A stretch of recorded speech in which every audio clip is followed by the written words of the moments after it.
Good morning. Good morning. You know, there's two ways to wake up in the morning. You know, it said, good morning, Lord, or good Lord, morning. So it looks like all of you, good morning, Lord, you know. It's a new day to open the heart and open the mind and just, gosh darn, it's a simple formula, so simple it can go by the board for lifetimes. And that is, God isn't asking anything of us but to surrender and to relax and let go and trust and have faith. Because that infinite doer, the one that's in your body and giving you life force and giving you the ability to breathe and the ability to love and make your own choices, is saying, I will do all of it. Source is saying, I am all of it. And quite frankly, you are made in my image, so you are all of it too. So the whole key is to really simplify. Hello, how are you? Tom, how are you? Nice to see you. I'm Lance. Lance, nice to meet you. meet you. Boy, are you bright. Are you with her? I'm with everybody. Okay. Well, We're with you, it's exactly what I say. Come up here and give the talk, man.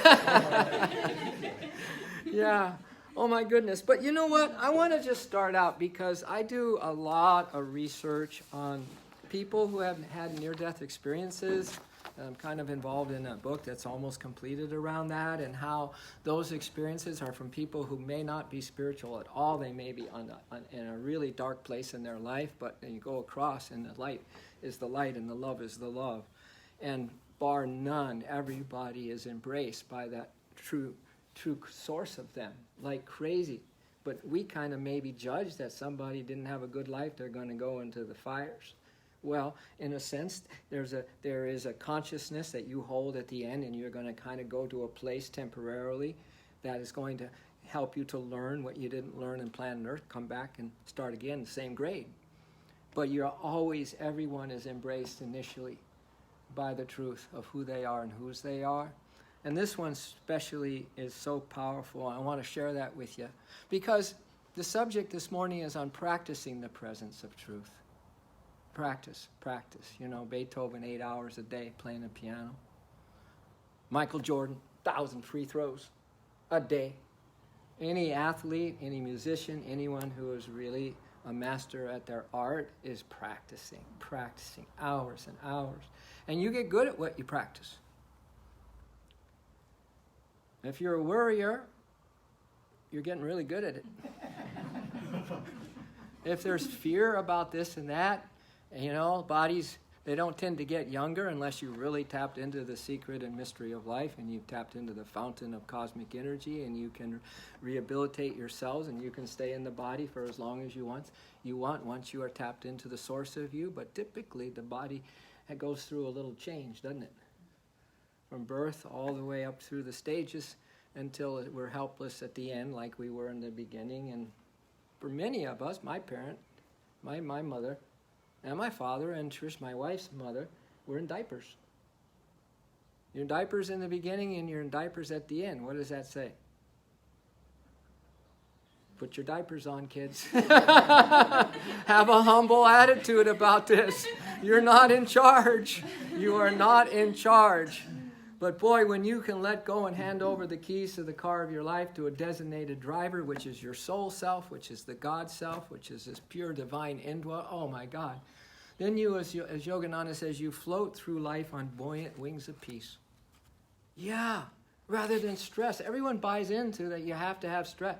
Many couples who I get to officiate their weddings, so we have counseling, hundreds of them, all think that arguing is part of it. I'm going, what? Well, if you choose to have it, then it is. But I wouldn't enter a relationship and that right away you're just going to say it's okay to argue. Maybe it's okay to listen and be kind and accept a person just for who they are, but not to argue. So there's a big opportunity this morning to have, a nice big paradigm shift. Why not go for it? One big shift. You're bipolar. We all are. We're human and divine. And if that ain't bipolar, I don't know what is. Yogananda says we're divine animals. So I was telling the folks in class yesterday, hey, if that's the case, then let's be bipolar and at least be half divine every day and half animal. That would probably be a step up for most of us, wouldn't it? That we're not just in our knee-jerk reactions. We're not just in the thinking, the little, as Yogananda says, because he's my teacher, and I have some thoughts from him too, the mind-ego thinking. We're not the mind-ego thinking. We're an immortal soul. We're so beautiful right now that you'd never take your eyes off yourself if you could have a little glimpse of how shining your essence is, how beautiful it is. And that's what happens to these people that go across. So this is what this person comes back to share. I knew that being loved me just as I was. See, I study this because now this is a meditation for me. I'm not going to wait to have a near-death experience or to have the real deal to happen, to know what's going to happen. Why not have it now? You can meditate it on. You can bring heaven on earth. That's the whole point. I knew that being loved me just as I was. I did not need to change one thing. I was perfect to that being. I was perfect to that being. Wow. Take that in, kids. Take this in right now. You are perfect right now to the love, to the light, to the reality, to the omnipresence of Spirit right now. See, this is a way that now we can maybe shift the way that you practice the presence of truth, or the presence of God, as the Christians say, or japa yoga, constantly talking to God, as the yogis say. But maybe this is going to shift it, because it's maybe not even just a talking. Maybe you can just realize how perfect you are in the eyes of truth. I knew it felt a true joy in being with me. Having a bad day, maybe there's a misunderstanding, a text message. It's endless, the distractions that are going to pull us away from the truth. But you know what? You can maybe even feel that there's a true joy that God is experiencing if you have enough relax, let go, and just know there is a presence with you right now that is unspeakably beautiful. And it just absolutely is in joy being with you. I felt like it was just bursting with happiness because I was there. The only one that can compare to that is my golden doodle when I come home. Right?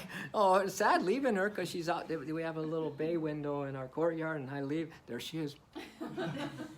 And long before I come home, there she is. Just waiting. God, isn't that beautiful? God spelled backward. Dog, yay! Sometimes you have to practice the presence of your animals, baby. The ones that are always there for you. And then just turn the words backwards. Then you have it. Then you have it. It was beyond glad to see me. It loved me. It thought I was just perfectly made and was thrilled that we were together. I repeat this because it amazed me. That huge and powerful entity made me feel like being with me made its life worth living, complete. You might think, well, God is God and God's complete and God is whatever and we're struggling and suffering here. But as my teacher, as the master once said, he said, there's something God doesn't have, and it's your love, and only you can choose to give it. And in that sense, the source is empty. It's craving. It wants you so bad because it needs to be complete by you being aware that you are one with it right now. It's a relationship. It's the greatest love story ever told. Your soul is in with Spirit. I was giving it joy by just being there. Well, you don't have to go out and try to be something to make yourself feel better.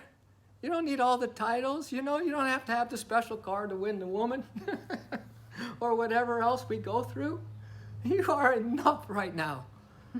And all of the other stuff like our resentments is usually, a resentment is just something that something is wrong. The resentments is poison.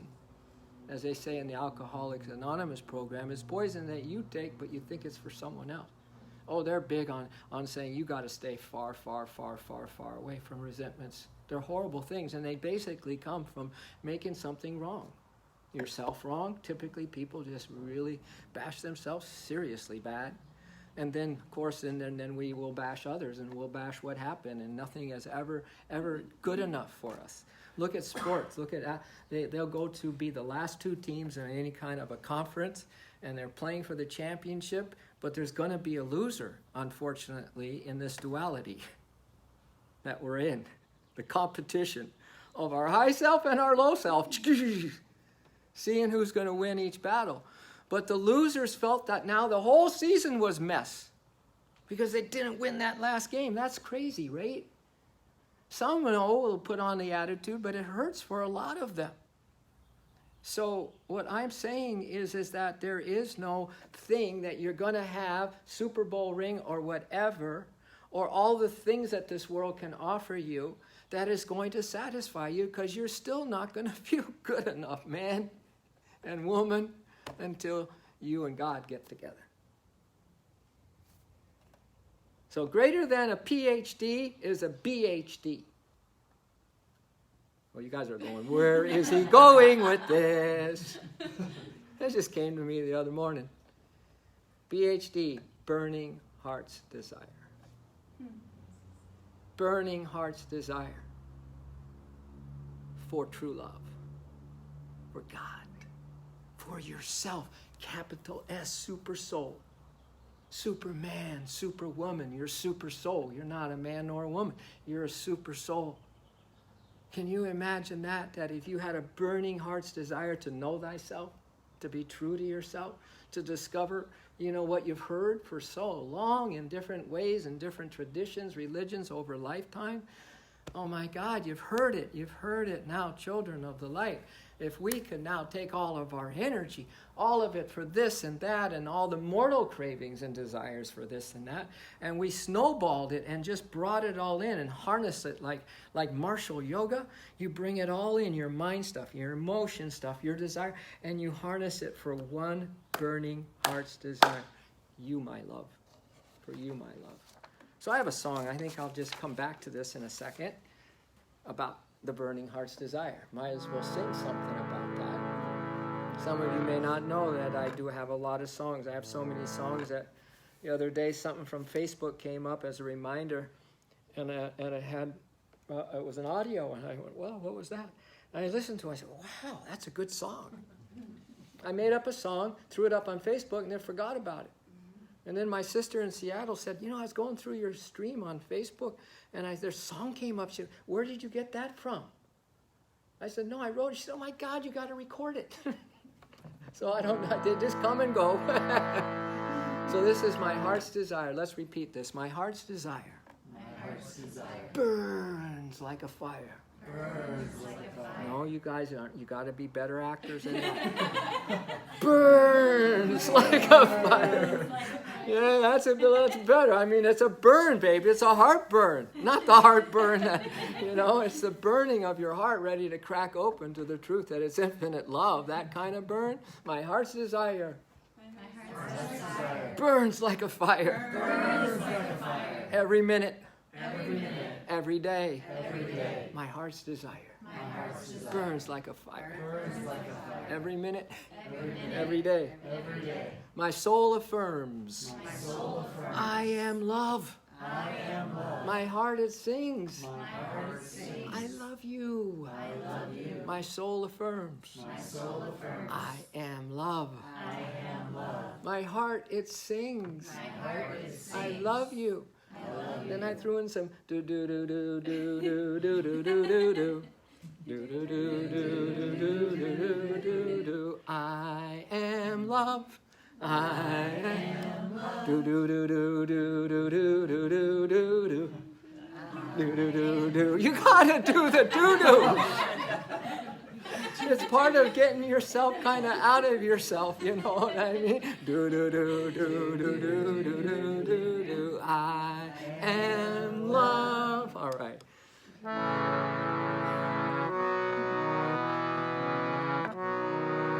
My heart's desire burns like a fire every minute, every day. You guys ready? My heart's desire burns like a fire every minute, every day. Hey, you guys are pretty darn good this morning. We gotta welcome Ann Tyler's parents. Ann Tyler's been coming to my stream since I almost been doing. Welcome. They're from Georgia. They're from Georgia. Actually, you're from the highest realms, man. You're from infinity. Welcome. Thank you for your presence. My heart's desire burns like a fire every minute, every day. My heart's desire burns like a fire every minute, every day. My soul affirms I am loved. My soul affirms I am loved. My heart, it sings, I love you. My soul affirms I am loved. My heart, it sings, I love you.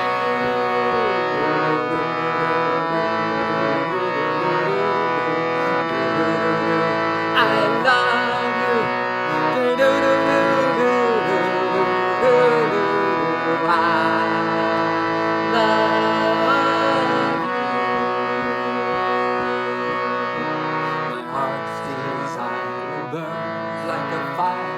Every minute, every day.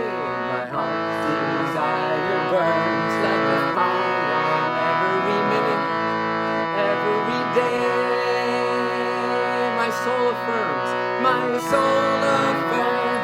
I am loved. My heart, it sings, I love you.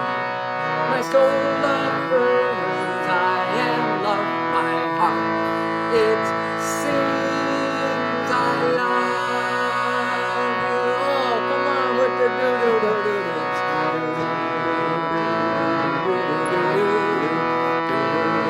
I love you.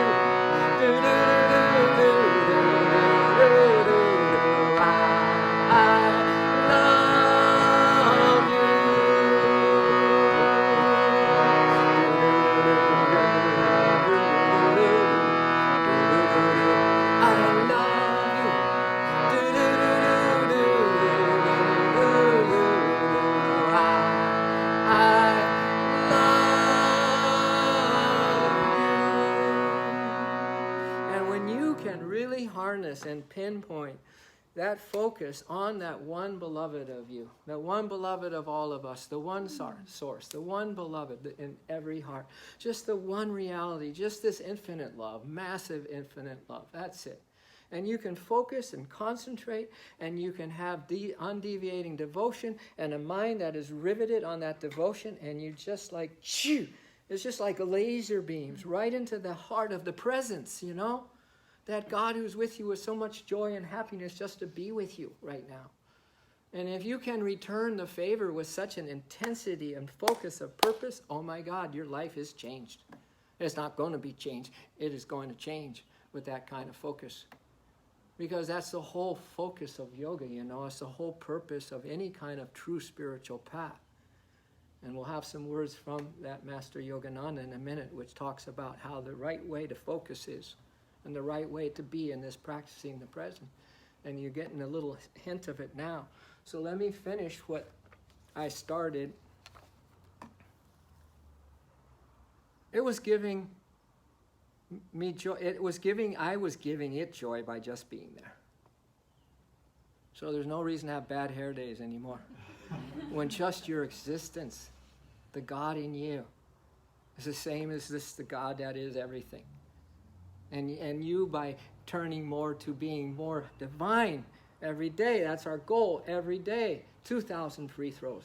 That's our day to practice a little bit more of focusing the concentrated mind on the undeviating devotion, and both of them united together. And you just, what I said in class the other day, and I sent the copy to you, Rudy, the class was called Ready, Aim, Fire! So the ready aim is on the inhale breath, and you get your mind and your heart connected, and your attunement with Source and your faith and trust connected. And on the exhale breath, you fire your love right into the heart of the beloved. Isn't that cool? All right, inhale the breath. Ready, aim. Concentration, heart. Think of your God. And exhale, fire all your love and devotion. Inhale, ready, aim. Concentration, heart united, fire your love into the heart of the beloved. Fire at will. Inhale, ready, aim. Come on, all your mind, all your heart, give it to God. Exhale, fire. That's so cool, right? My whole class was that. You were there too. Yeah. Oh my God. So I made a recording. I sent it to Rudy because he wanted it. And then I listened to it. And I'm going, man, I got so inspired. No, I get so inspired. I did a 90-minute in the institute over and down towards Rancho Santa Fe. We have, annexes down there. Now we have a yoga of sound. We have our yoga institute down there. But I did 90 minutes on the Gita. I gave them the trainees and the 200-hour on Gita, and I recorded. Man. And I asked anyone interested in listening to this again? Everyone just like, I am. I need to put it in my mind again and again and again and again. I was so loved. Oh, he said, how could it be so glad? How could it be so glad to be with me that it seemed like it shined brightened when I joined it? I was so loved. I was so completely and just as I was, as all I was, small, confused. And this killed me when I read it. Dead by my own hand. This guy committed suicide. So you go to this site, it is near-death experiences, but it's anonymous. And you read it, and then it says how the person died. And you just go, no, they didn't have an experience as beautiful as that. And then they died by a gang rape or whatever it is. You can't believe it. And he was confused that he was so loved in spite of. Doesn't this bring hope to your heart, man? Doesn't it kind of lighten the load that when you think you messed up or someone else messed up, that you can just let it go? I mean, kill yourself is quite a mess up in some ways, because he's going to have to come back and learn and overcome and conquer and be more divine around those things that brought him to such a dark place. Small, confused, dead by my own hand. I was cherished and loved. I was precious to it. I was cherished. Your worst moment, kids, your worst day, your worst stretch of dark clouds, A lot of people I know that I'm counseling right now have been in some dark clouds lately.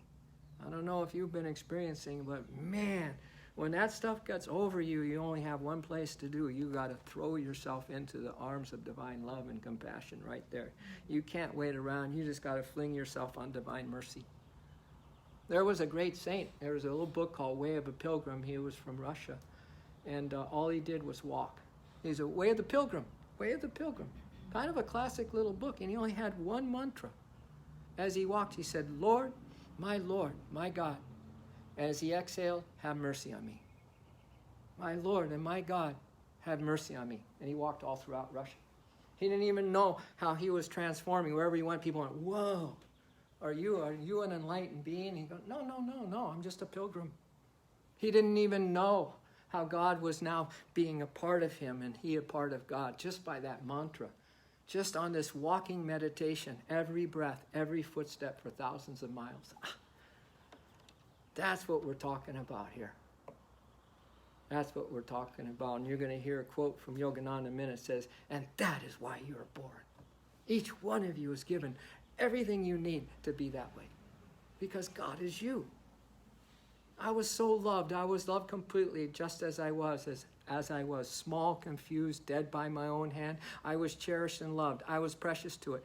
I responded to that with my own thoughts of my joy in the peace, love, and total acceptance it was giving me. That's all he could do. I responded to that by my own thoughts of joy in the peace that was radiating, love, and total acceptance that it was just embracing me with. I tried to love it back with my little self. The being knew I loved it. See, God's got to know today that you love that divine one. He really does. She really does. It really does. The force really does need to know. The being knew I loved it and that I was thankful for its love of me. Of course, he's in this amazing embrace, right? So it was a little easier for him to love it back. But here's where we grow leaps and bounds, children. of the infinite is when it's dark and it's not a good day. Or even more treacherous is everything's going okay in your life. You're getting a little this, you have this, your little retirement plan, but you've lost the fire to love God back. St. Francis was walking along one day and he was crying inconsolably, one of my favorite stories of any saint. And Brother Leo, his favorite disciple, closest to him, said, Francis, I've never seen you so distraught. Why? And Francis says, because love is not being loved. Love is not being loved. So you guys are practicing something today. You know, it could be, whoa, that brunch you're going to next. Oh, that little Honey's Cafe. I can see where I'm going to get that thing that I'm just like, my mouth is watering now. Because I'm practicing the brunch right now, you know. I'm going to be, look at the sense appetites. That's just one sense appetite. A lot of people just have another type of appetite going on all the time too. And that's what they practice. And all of a sudden, if it has anything to do with the thing that can't really give them the satisfaction that only this complete love can give, then they're dismayed every time. They feel a letdown. They start to feel resentment. The thing that might have been bordering on some kind of a pure, lifted love turns into a prison for them. I tried to love it back with my little self. So try today, would you? See how many inhales. You know what my mantra is? If I was to start a long pilgrimage walk, as the breath comes in, I love you. As the breath goes out, I love you more. I can't wait for an inhale to even receive God's love. I can't do that because I don't know what that means. All I know is that the only thing I have in charge of is to love back. So in the inhale, I love you. Exhale, I love you more. And I do that as many breaths that I can remember throughout a day. I hope you guys can reach 100 today. Inhales and exhales. You'll be breathing thousands of breaths today. But to me, it's the only thing. Let me just digress just a minute because I'm a master at digression. But I'll kind of swing this back around. Here's a quote from the Bhagavad Gita. Make silent sacrifice. Draw in your breath to feed the flame of love and breathe it forth to waft the heart on high. It's from Holy Scripture, man. You have to sacrifice that. You have to sacrifice this little petty thing that you're focused on instead. The thing that you're practicing. More mortal desires. More distraction. More letting your mind wander or be in worry or be in fear or starting to worry about Monday now. Right? You got to make a sacrifice of that. Draw in your breath to feed the flame of God love and breathe it forth to waft the heart on high, governing the vintage of each entering air, lest one breath comes in that doesn't set your heart on fire. I love the Gita. I hadn't always loved the Gita. Not many yogis who it's their Bible love the Gita. Because it is just no nonsense. It is just raw. Here you are. And it's up to you now to do everything to redeem yourself and heal yourself. It's up to you. God is saying. Because I am you. You got to realize who you are, baby. You are infinite, all-powerful, mortal soul. The being knew I loved it, and that I was thankful for his love of me. Then it loved me more. I loved it more. A cycle of pure love between us grew. It was like the most wonderful, perfect joining of hearts between two beings you can imagine. I call it perfect communion. So that's where I get it. I loved it, and then it loved me more. That's another way to do it. You love God if you put out that burning heart's desire, if you get down to the true motive of why you want anything. God, it doesn't have to be on Sunday when you start to remember God again. God, every moment. You know, you said something about being under your grandmother said if you can't, what is it? Never put into writing something you don't want your grandmother to read. Yeah, never put into writing that which you don't want your grandmother to read. And then you said something about the fool. Yes, everyone goes over Fool's Hill at least once. Everyone goes over Fool's Hill at least once. I think it's just millions of times, quite frankly, because every time you are fooled by your own mind stuff and mortal desire stuff, you are a fool. If you buy into that distraction. You know, oh, it's just a little distraction. Today's Sunday. I'm going to do this, I'm going to do that. But there's all that every day. I'm going to do this, and I'm going to do that. And it takes you away, and it lessens the fire that's burning in your heart, because that thing has to be, you have to take the logs of those distractions and throw it into the fire of your third chakra pot-belly stove, I call it, and burn it. So it's like a coal engine. You're just taking all of your mortal desires and throwing it into this one big heaping burning desire for God. Because you're no ordinary being. You're not going to live out the rest of your days just as an ordinary human being. I would hope not. You're preparing for the highest states in the inner worlds by making sure you are practicing them today. That's called heaven on earth. Woo! So, I responded to that with my own thoughts of my joy and His peace, love, and total acceptance giving me. I was thankful for its love of me. Then it loved me more. I loved it more. A cycle of pure love between us grew. It was like the most wonderful, perfect joining of hearts between two beings you can imagine. I call it perfect communion. God rest his soul. He's got that under his belt, but you come back underneath this veil, this Maya, this delusion, dream, delusion, duality, and you forget all that. You guys have had the same time, lifetime after light, embraced by the light every time. And we come back here, and this is why in the AA program, if you don't mind me reading something from there, in the AA program, it's so much over many spiritual paths, because it just says, look, if you want to be sober, this is what you have to do. You got to give your whole self back to God. And it's a mainstream thing. It says, rarely have we seen a person fail. This is from the big book. Believing in God beats our old knowledge. Those of you who are aware of the AA program. Believing in God beats our old knowledge. The big book. Rarely have we seen a person fail who has thoroughly followed our path. Those who do not recover are people who cannot or will not completely give themselves to the simple program. Usually men and women who are continually incapable of being honest with themselves. That's the biggie. That's the biggie. What is being dishonest with yourself? That you messed up, that she messed up, that the world is screwed up, that it ain't going to work, it's never worked for me. All that pessimism, all that negativity, that is being dishonest with yourself. Sobriety is not a destination, but an everlasting journey. I know you guys got things to do this next week and things to do today, but it's an everlasting journey, and your burning heart's desire today, and some of those I love yous today to break your own records, and every breath, I love you more. Or, Lord, my God, have mercy on me. You have to choose that mantra that's going to be your bread and butter. Something that you can say with everything you got, baby.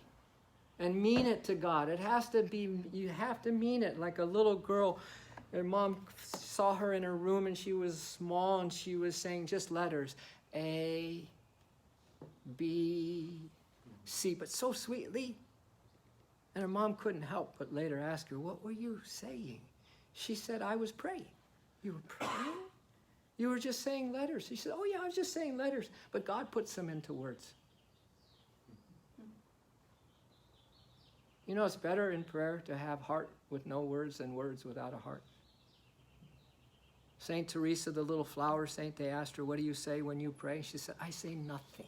I just love him. It's that kind of mantra. Or it's not so much the words. It's not something you got from somebody. It's not someone said, you do this and it's going to work for you. No. You make up some wild, crazy mantra that works with your inhale breath and exhale breath and break some records today, kids. Will you promise me? Huh? Because I've been streaming like this. You know, I was a minister since 1982 in the SRF world, and I come out here, and every yoga class, you know, my yoga classes are called Sermon on the Mat. I don't know why.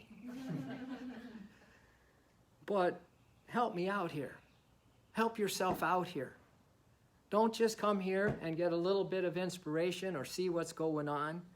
But if you can't take something out of here and change something pretty stuck in you, then we're not ready yet.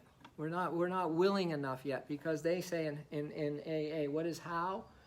How is honest, open, O-W, willing. Honest, open, willing. Honest, open, willing. Quit cheating on yourself. Quit abusing yourself. Quit being dishonest with yourself. We don't even know we do it, and we don't know why. We're not so happy when we wake up in the morning, right? Then the body starts to fall apart, because it's not getting in this life force and this love force, baby, that will come through an open, receptive channel. So, you want to hear a little bit from the Master, though? You know, in 50 years of studying, and I'm not trying to promote him. I don't try to promote anything. I just maybe promote that maybe something will light up or spark your art, and then you can promote it. But there's nothing he ever said in 50 years of me just imbibing. When we were in the ashram, we were supposed to read anything else until years later. Well, years later, I said, I don't need to read anything else. There was a guy that was standing there and with his guru, and he says, I want to travel, sir. I want to travel. And the guru said, go ahead and travel. Go do what you need to do. And then the guru just kind of blessed him. And you know what he did instead? He did a circle around that master. And he said, I just traveled around the world. I'm not going anywhere. That's what he's been to me and is. Here are a few thoughts from him. You have the privilege and choice to make your own heaven right here.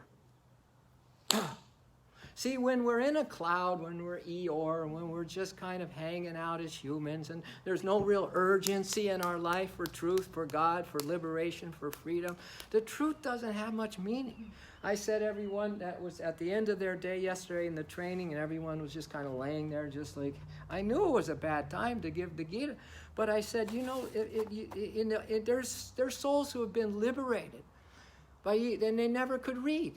So they'd take the Bible, the Quran, the Torah, or the Gita, and they just hold it to their heart, and they would love it. Because in those words, in those books, is just infinite knowledge. And we just grab the book, put it down, come to a training, walk out, go back to our old ways. But when you can hear, did you hear that simple line? It's not a bunch of woo-woo, is it? You have the privilege and choice to make your own heaven right here. You have all the means to do so. God has given you the power to know him. Bingo. Now you've heard it. I wouldn't want to be in your shoes now. Ha, ha, ha, ha, ha. I wouldn't want to be in anyone's shoes that hears the truth and don't do nothing about it.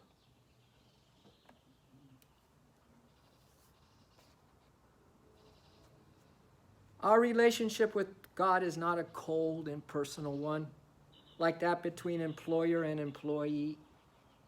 We are his children. We are not merely creatures created by him. We are part of him. Those who at will can achieve complete absorption in prayer can ultimately attain ecstasy, conscious communion with God. See, that's another really nasty, bad habit we have when we think we're praying or we're meditating.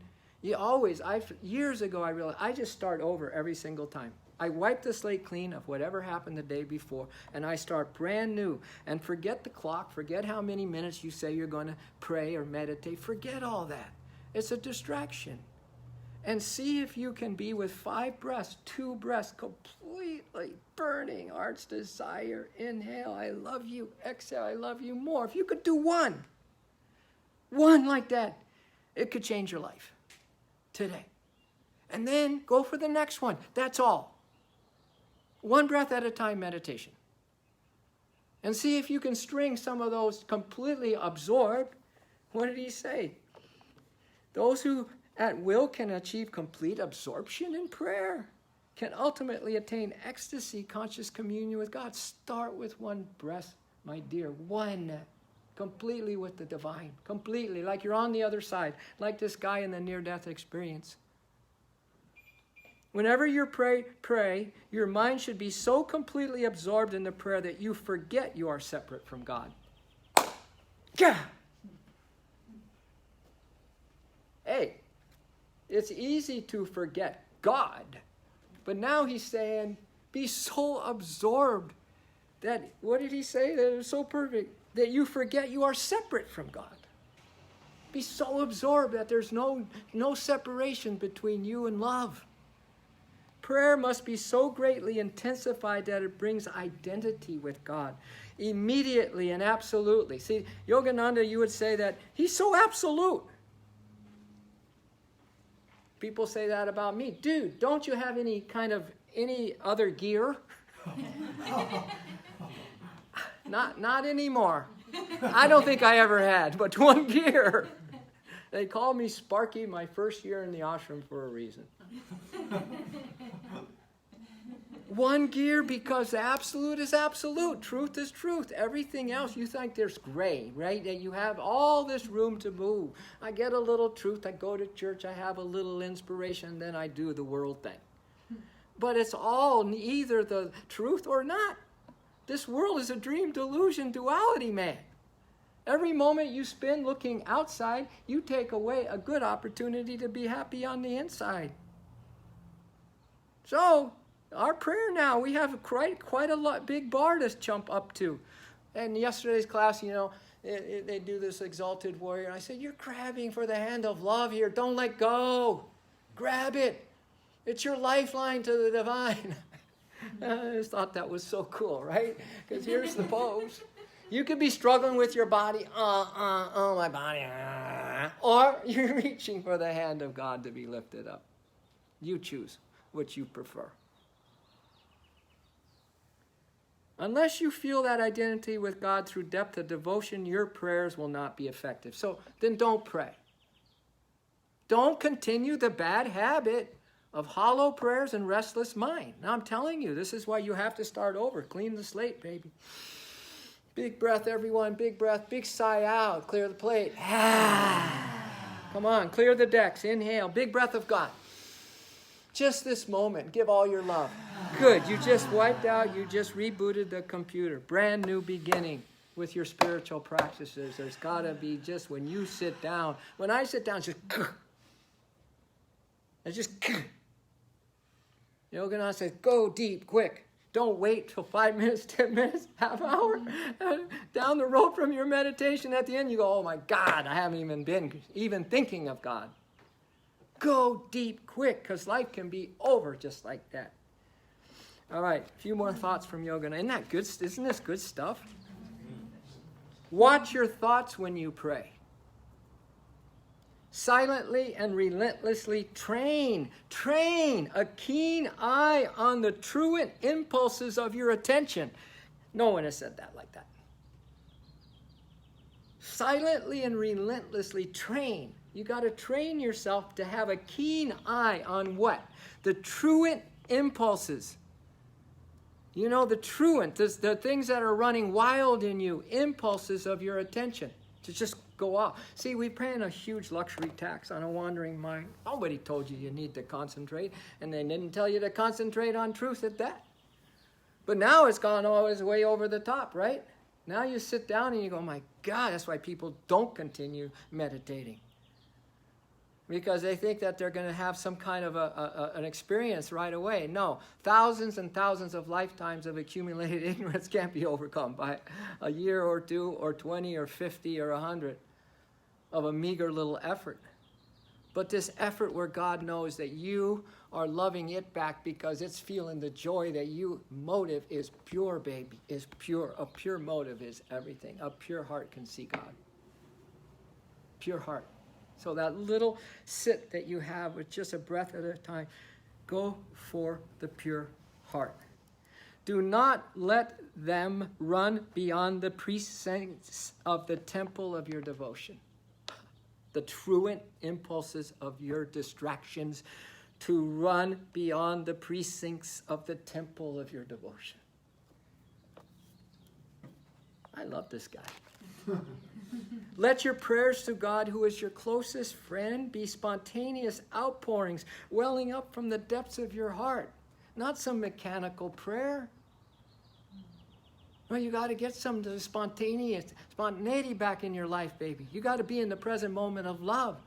You got to walk on the wild side. You got to follow some impulse of your heart that is a love impulse and see if you can get even in a higher vibration, rather than to piss that away and go back to a lower vibration. You got to really now be a fearless soul hero.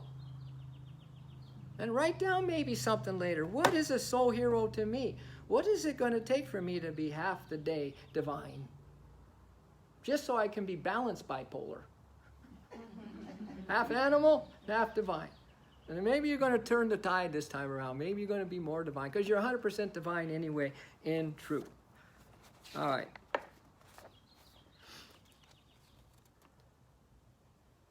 Now I'm going to read to you. This is a really cool section, and then we'll have a song. Do away with the mockery of loud mechanical praying. Do away with the mockery. And who's getting mocked? Yourself. Dishonest again. Duplistic. Not in integrity. Not true to yourself. Do away with that mockery of loud mechanical praying. Shake off the false satisfaction of just believing something about God. You must know God. You must know how to rouse him from his seeming silence and how to make him answer your soul yearning in a tangible way. It's a yearning. It was Ramakrishna who said about longing and yearning. That's the whole key to my spiritual success right there. I didn't have any experiences. I still don't have people talk. I see the light. I hear the sound. I never have that. All I have is more longing. And he said, Ramakrishna, that longing is like the rosy dawn. Starts to get a little shade of pink early before the sun comes up. He said, that's the longing. And then when the sun comes up, that's when you have the vision of God. Ooh. Longing is loving. Loving is longing. Pining, yearning, same thing. I got so much to share with you. It's not fair that I have so much to share with you guys. It's hard. It's hard. I have a whole week built up just for this moment, you know? Of course, most moments are like that for me. Here's what I wrote in a blog some years ago about longing. Longing is love, and love is longing. A yearning is an insatiable longing of your heart to be consumed in the fires of love. Yearning and longing go hand in hand like peace and stillness, hope and faith, surrender and release, joy and happiness, and light and beauty. Longing breaks the ice and moves you into alignment with the cosmic forces. You can never force love, nor can you force your way into the force.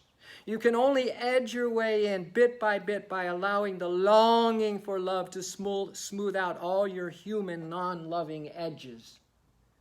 What constantly motivates the will to love is the insatiable longing of your soul for happiness, oneness, joy, and bliss.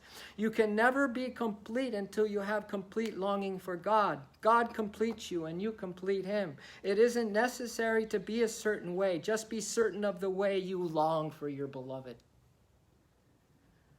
A bad habit dropped is a timeshare purchased just between you and God. That should be a tweet. A bad habit dropped is a timeshare purchase just between you and your beloved. It doesn't take much to please the one who loves you the most. Just be pleasing at all costs to the demands of your soul to keep first things first, which is to keep longing for your first love first. Love can never be second because it's always first. Love is everyone's first love, middle love, and last love. It isn't a race to the finish to see who gets to their first love first. It's more about longing for love to race first into you to finish its job of devouring everything else about you that isn't love. Stand on a mountaintop and phone home until God answers. Long for God until you become one with God. Long for love until love consumes you. Love surrounds those who long for it night and day. And as Rumi, the Sufi mystic, said, longing is the core of mystery. Longing itself brings the cure. So it's just like, what do you guys want? What is the passion, the fire, the purpose of today? The brunch? A nap? That's great. That's awesome, right? But how are you going to build the fire? You have this thing going on, then the nap's even more precious because you nap in the arms of God. And the meal tastes even more special because you're eating the food of spirit with the thought of spirit. You're loving spirit as the food that you eat. Don't you see what we're missing out? Just kind of mediocre lives? Ooh, that's a nasty place to be in, man, mediocre. Okay, you can ease yourself. Ease your conscience by claiming that the pressure of life's many duties prevent you from praying and meditating. He says you can ease yourself on that one. But you have no excuse for not offering him deep mental whispers at any time. In the temple of activity as well as on the altar of silence. No matter what you may be doing, you are always free to whisper mentally your love to God until you consciously receive his response. This is the surest way to contact him in the mad rush of present day of life. So he excuses, the master excuses you from meditation, but not from your mental whispers, breath by breath, of your love to the beloved. Train the mind to transmit to God the mental whispers of your love and desire for him. Training. Train your mind. I mean, people don't even know what that means. They don't even care. They don't want to train anything. So they remain animal. Train the mind to transmit to God the mental whispers of your train. Be in training to die. So what your mind's wanting, you bring it back. With a great remembrance going, thank you. Not like, oh, our mind wandered off again. But no, you come back and go, oh, beloved, I get to think of you now. I get to send you my love right now. Far from being parroted prayers, these mental whispers are spontaneous and can secretly work themselves into a dynamic power. To be effective, they must be continuous and undaunted by reverses. They must be repeated with unflagging zeal and unflinching courage and faith. Ha! You see what your soul is made of, kids? You're listening to stuff that your soul is already. Continuous, undaunted by reverses, repeated with unflagging zeal and unflinching courage and faith. Then their dynamic power will so enhance the conscious, subconscious, and superconscious powers of the devotee that she will be able to attract the desired object, whether it be the attainment of some temporal goal or the highest goal, contact of the all-satisfying, all-desire-quenching bliss of God. Oh, I rest my case. My dad was an attorney. I didn't study law and all that, but he was a good one. He represented the Automobile Club as the defense attorney. So he had so many classic people claiming injuries and this and that, but, they're just trying to. But anyway, and I could never, ever lie to him. I could never talk myself out of it. Try to hide something from him, never, ever, because he was such a good attorney. But anyway, at his, when my mom passed not long ago, I gave a little talk there at the Catholic Church. And my dad's partner, who's now retired in the law firm, was there. And he heard my little spiel about my mom. She was quite an interesting soul like the rest of us. And that lawyer came up and he says, you're just like your dad. He said, you just nailed it, man. You just nailed it. Irrefutably. So, but let's do this affirmation because it's again from something I pulled out from Yogananda's teachings. What can I say? Let's repeat these words. I love you, Ma. This time we're going to go to the Cosmic Mother. I love you, Ma. I love you, Ma. I talk to you, Ma. I talk to you, Ma. Every second of my life. Every second of my life. In activity. In silence. In silence. In deepest prayer. In deepest prayer. I love you, Ma. I love you, Ma. I talk to you, Ma. I talk to you, Every Ma. second of my life. Every second of my life. In activity. In activity. In silence. In silence. In deepest prayer. In deepest prayer. With the unceasing desire of my heart. With the unceasing desire of my heart. With the unceasing desire of my heart. With the unceasing desire of my heart. with the unceasing desire of my heart. with the unceasing desire of my heart. And I see the screen of delusion melt away. And I see the screen of delusion melt away. And I see the screen of delusion melt away. And I see the screen of delusion melt away. Melt away, melts away. Melts away, melts away. Melts away, melts away. So I have to make a song of those words. Don't you agree? Because now I never forget the words, and even more important, I never forget how important these words are. And then even more important than that, how I can apply these words. Because what is God? God just said, you're made in my image already. Now come on, let's grow up. Let's act your immortal nature. That's a true son and daughter of God. He says, when are you going to live up to who you are? I love you, Ma. I talk to you, Ma, every second of my life, Ma.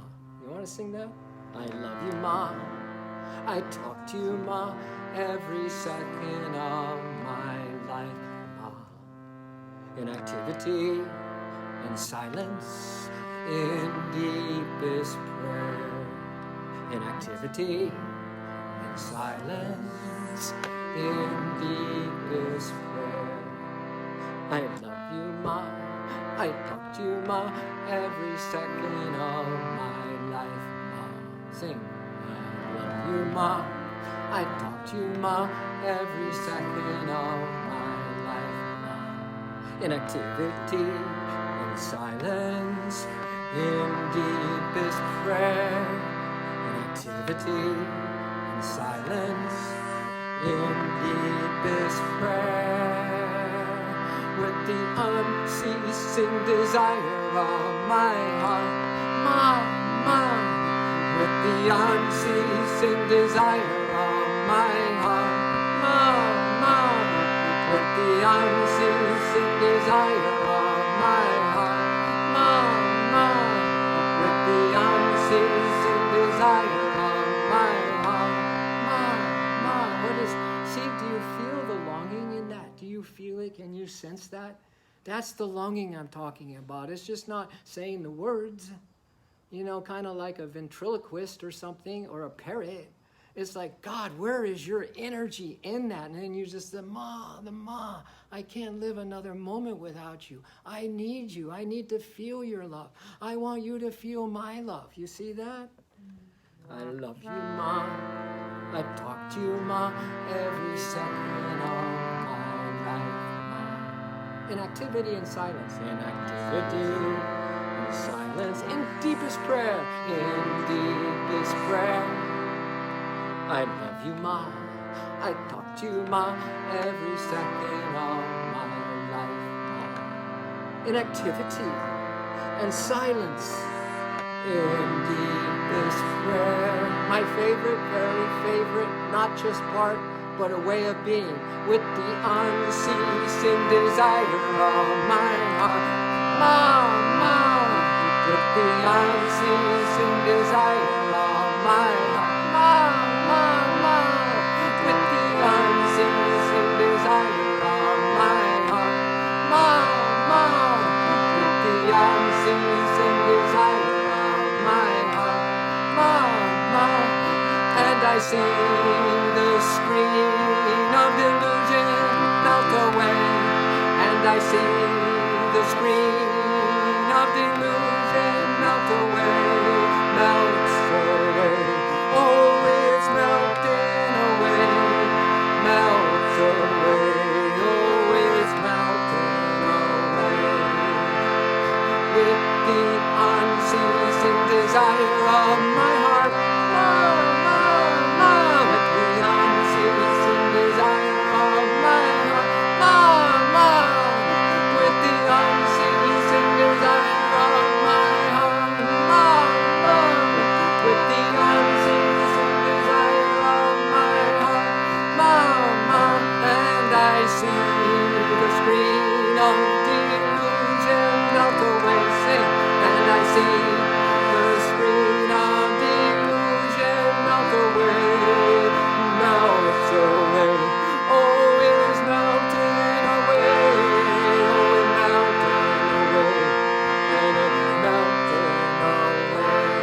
And then a little chorus. Oh, I love you, divine mother, I love only you. I love you, divine mother, I truly do. I love you, divine mother, I love only you. I love you, divine mother, I truly do. I love you. I love you. I love you. I love you.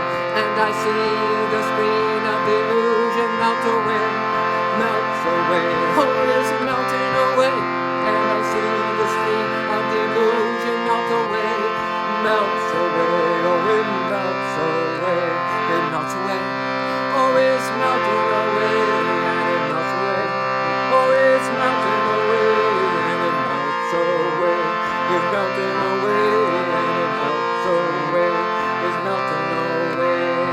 Oh, I love you, divine mother. I love only you. I love you, divine mother. I truly do. I love you, divine mother. I love only you. I love you, divine mother. I truly do. I love you.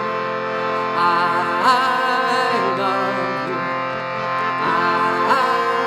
love you. I love you. And I see the screen of delusion melt away, melts away. Oh, it's melting away. And I see the screen of delusion melt away, melts away. Oh, it melts away. It melts away. Oh, it's melting away. And it melts away. Oh, it's melting away. And it melts away. It's melting away. And it melts away. Melting away. And it melts away. It's melting away. And it melts away. It's melting away. With the unceasing desire of my heart,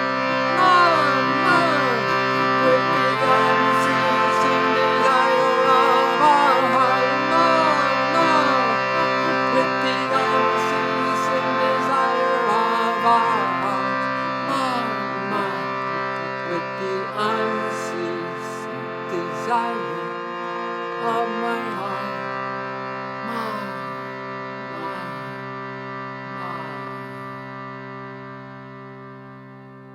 Could you put your left hand on your heart and your right hand over it, and just without even thinking about what even happened this morning, except that God loves you so much and has an unbearable joy because you're here, sitting here with perhaps a closer connection to that beloved from your heart.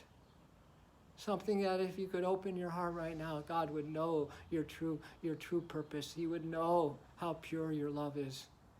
And I believe we're in a very, very beautiful divine place right now. Thanks to all of you for being here. And just feel that heartbeat. How precious is that? How precious is you don't know how many more of those you got. And that breath when she comes in and goes out, now there's a new appreciation for it, right?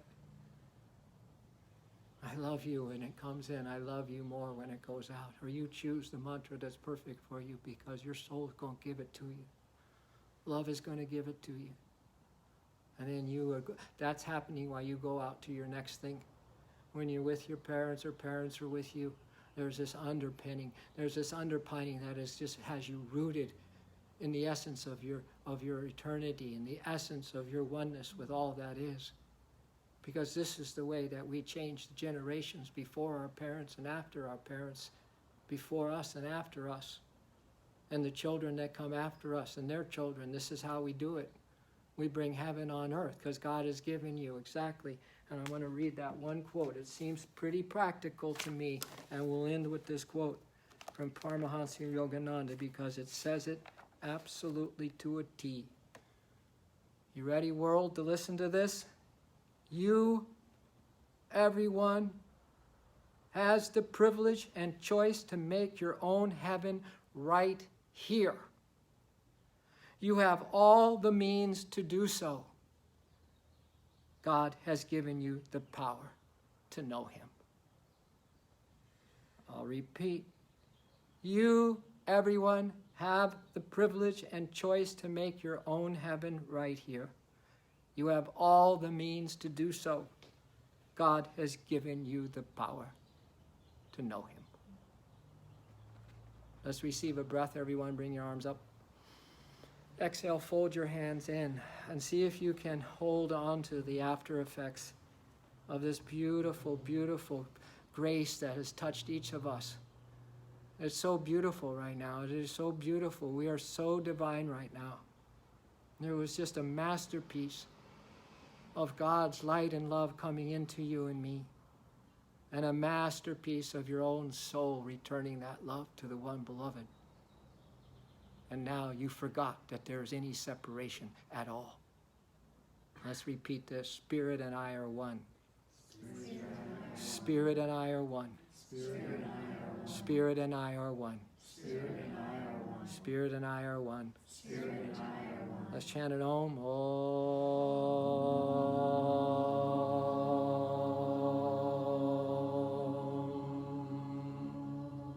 Shanti. Shanti.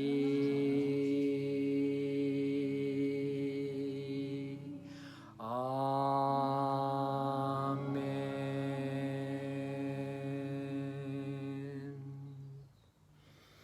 Big breath and exhale, sigh it out. Hallelujah. Praise the Lord. Hare Krishna, Hare Bol. And have a good lunch. And the rest of your day and the rest of your forever. You're welcome.